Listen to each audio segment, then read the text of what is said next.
Bonjour everyone, today I am cooking you une pintade rôtie roasted Guinea fowl. A Guinea fowl is a game. If you cook it too long, the flesh will be dry. So the cooking time is a little shorter than for a chicken. Let's get straight into it. First things first, the oven. I'm turning it on to 200 centigrade. There. Now, the Guinea fowl. I went to my butcher this morning and I bought the pintade.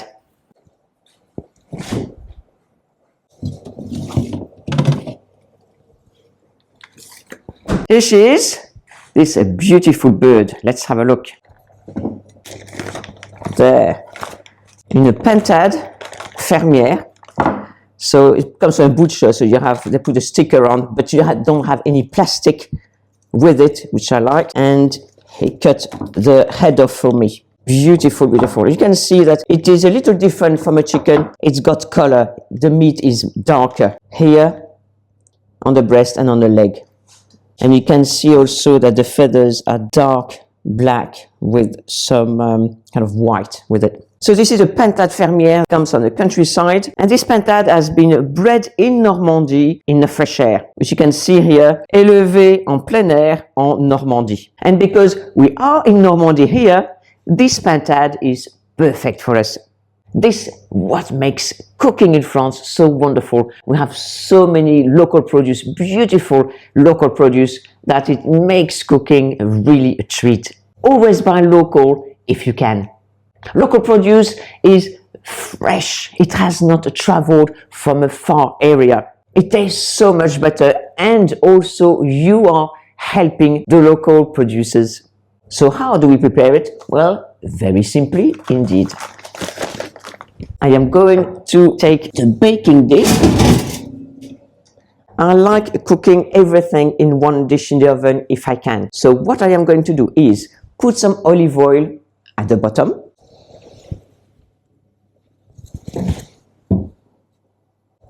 Just a little bit, not too much, because we know that the bird will have some fat. But as we know, game does not have as much fat as chickens. So, which is really good if you want to eat a little healthier, not too much fat.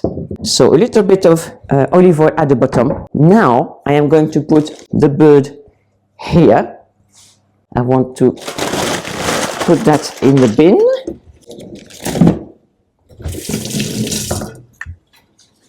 Now I'm going to need an onion. An onion. Okay, now I'm going to slice the onion and put it all around the Guinea fowl. As I mentioned in an earlier video, you need onions to make a really good gravy, nice jus.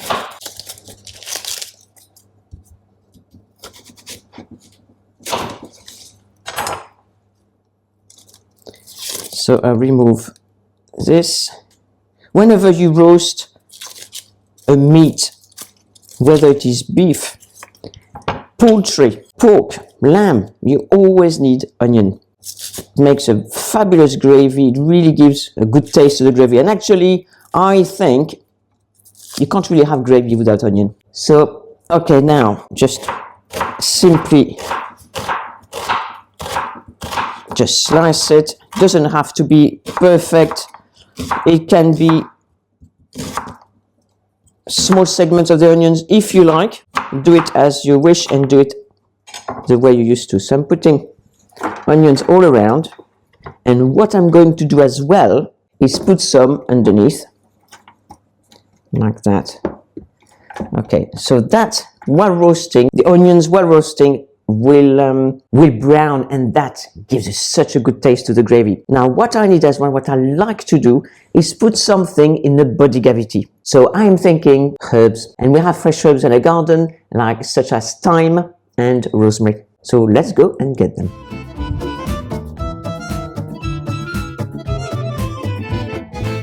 It's been raining, so I'm gonna put these shoes and not my slippers. Oh, they are not Crocs, as you can see. They are boots that are cut, more as shoes than boots. Remember, ladies, no Crocs, no stocks. Okay, let's go in the garden. This is a gate for the little dogs. Look at a beautiful rosemary bush. Whenever I come here, I always do that. Yes, you're beautiful, rosemary. I like talking to the herbs and the plants. Right, I'm going to take maybe this much. I put a couple in cavity and some outside, and some thyme. The thyme is, it is, beautiful. It smells lovely. Beautiful fresh herbs. Much better than a dry variety. It's windy. Let's go back in. Woo!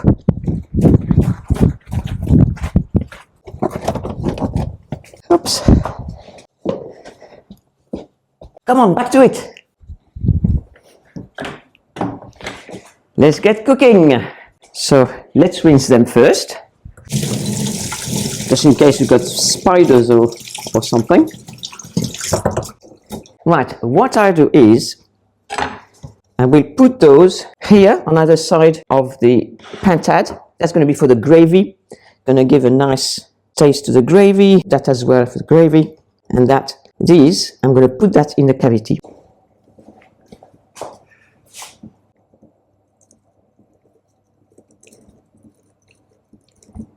You can also put a quarter of an orange or a bit of lemon if you like, anything, or a bit of onion.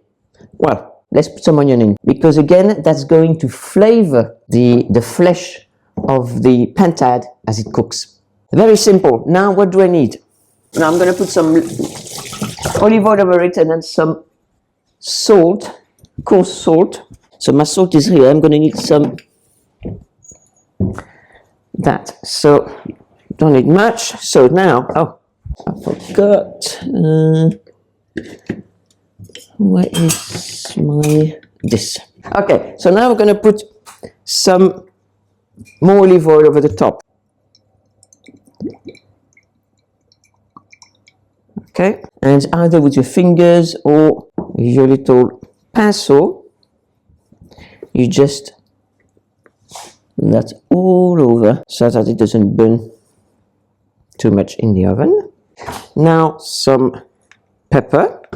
I remember my mother cooking for us, and we would have a roast pintade, a roast chicken, only on Sundays.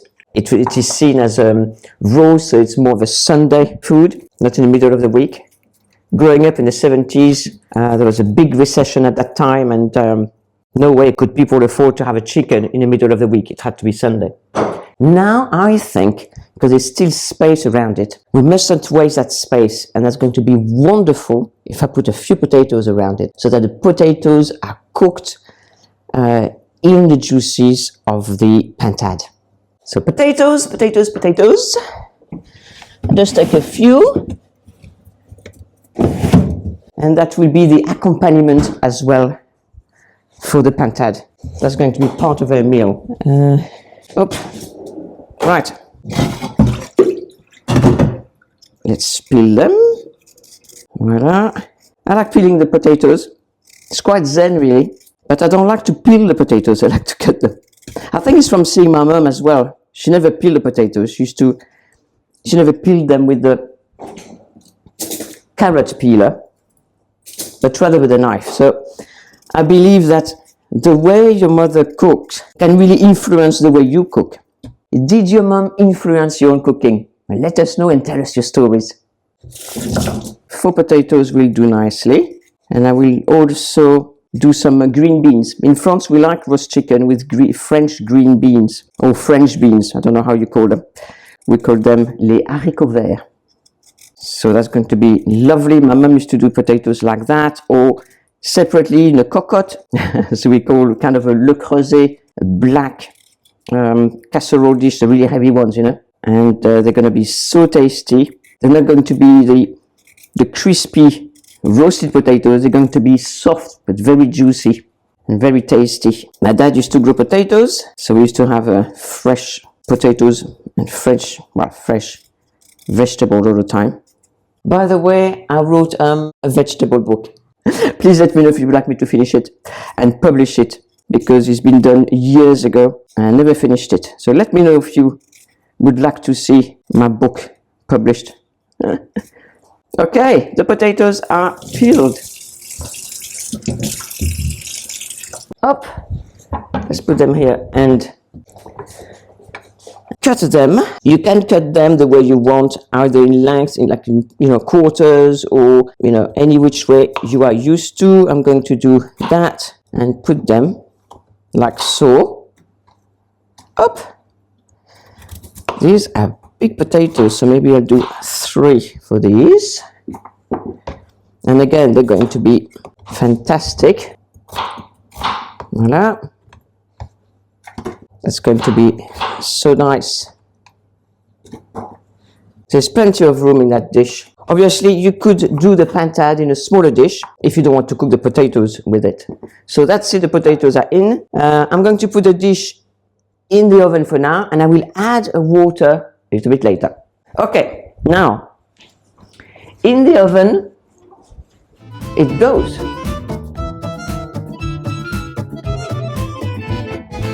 Right, look at this, beautiful. I'm going to put it here, quite high, there. It's at 200 for now. Okay, I'm going to leave it like this for about 10 minutes, and then I'll add some water and I'll see how the cooking is going. While the guinea fowl is cooking, have a look at my apron, le tablier. What do you think? I chose it especially because it's got little chickens. Some of you told me they love my aprons. If you want, you can send me photos of you wearing your aprons in your kitchen at info@mariannelecoeur.com, and I will publish them in my community post.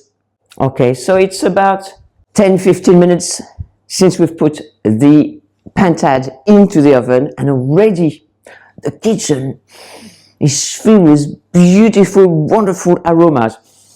It smells lovely. So I'm going to take it out of the oven and put it here, and you can see what stage it's at.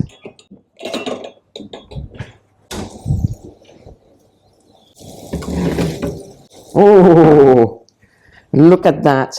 So, okay, I think I'm gonna wait a little bit for water. I want the onions to be browner, and at the moment they're not yet. It's a bit too early. So I'm going to put it back, wait another 5 minutes, and then I'll put some water in. This is how I love cooking, and how my mother has always cooked: by sight, by smells, by touching. You're going to have a good look and see where it's at. Not really exactly at 10 minutes past or half an hour past, your pintade will be ready. I've never cooked like that unless it's a cake. Because baking is different, but roasting or everything else, do exactly what the dish is asking for.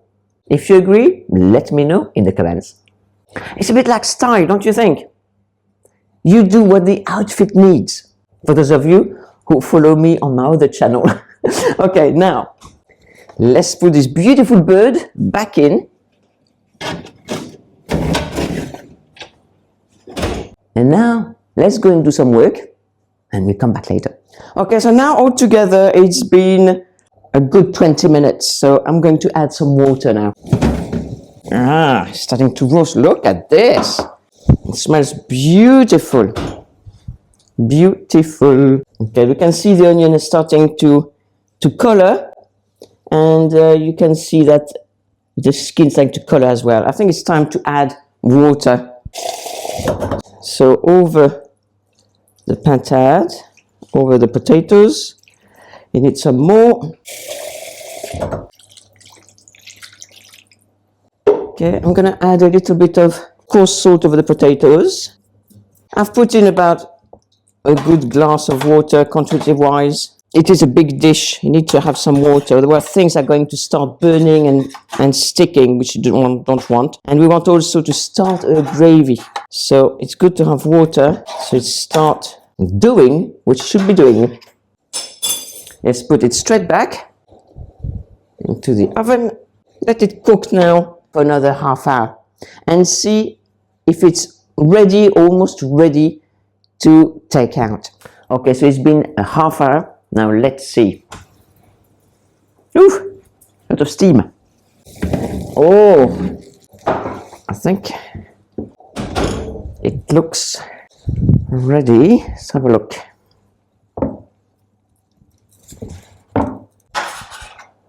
You can see the juices here, very light. I'm going to check with a knife now. I think it looks ready or almost there. I put my knife inside the leg like that, and if the juices run clear, that means that it is cooked. Okay, looks cooked to me. Yeah, there's no blood there. There's no blood coming out, as you can see. There's nothing there. The juices run clear. So what I'm going to do is put the bird here and let it stand. It needs to stand like all meat. Oh. I'm going to put that back into the oven to brown the potatoes a little bit. Oh, and I'm going to turn the oven off.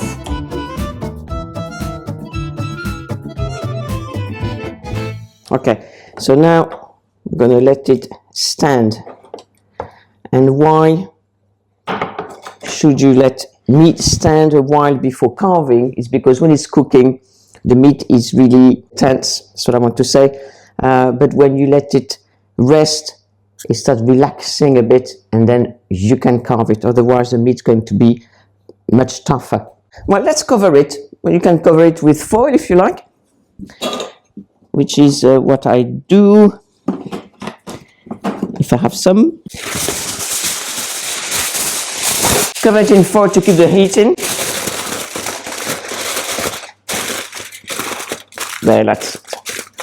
And you can keep it like that 10 minutes, and then the meat will be nice and juicy. And Peanut is watching the proceedings intently, it looks like. I think he likes Guinea Fowl. Do you like Pintade Rôtie, Peanut? Yes. Okay, getting the potatoes out. And what do I need?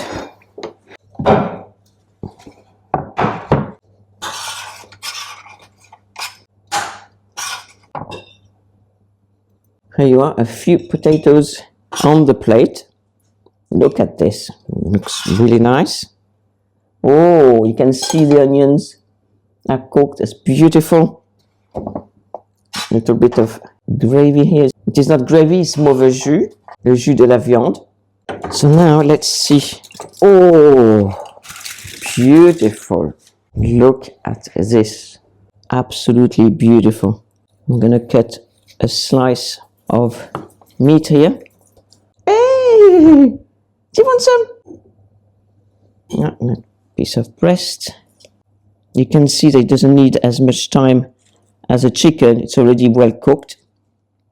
Oh, it's very juicy.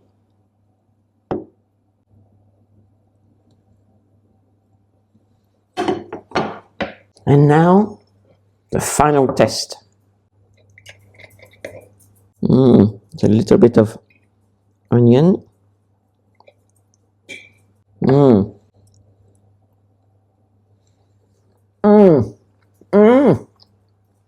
It is so moist. You can taste the thyme, the rosemary, the onion, the beautiful juices of the pintade, and now the potatoes.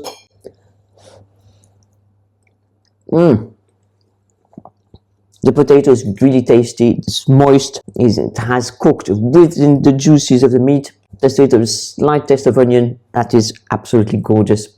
Don't forget to download your recipe card for this Pintade Rôtie below this video. And if you enjoyed this video, you will love this one.